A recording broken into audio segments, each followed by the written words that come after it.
ఓం నమ శివాయ.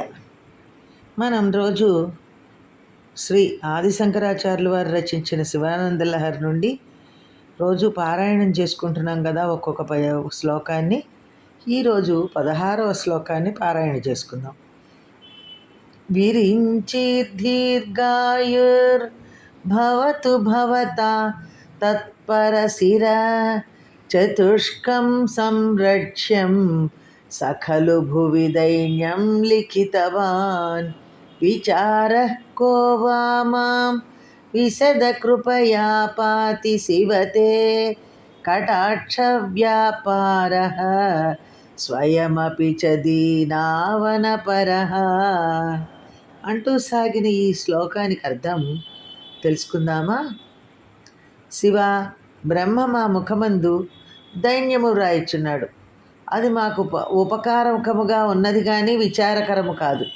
అందువలననే కదా దీనపోషకమగు నీ కటాక్షమునకు పాత్రలమగుచున్నాము. అయిందేదో అయిపోయింది, పోనిమ్ము. ఇంకా అతని 4 తలలు మాత్రము ఛేదింపకము. ఆ బ్రహ్మ దీర్ఘాయుష్మంతుడగుగాక. బ్రహ్మదేవుడు దీర్ఘాయువగ్గాక. నీవు ఆయన 4 శిరస్సులను రక్షించుము. ఆయనే భూలోకములో దీనత్వమును రాసినాడు. ఓ శివ, నాకేం విచారం?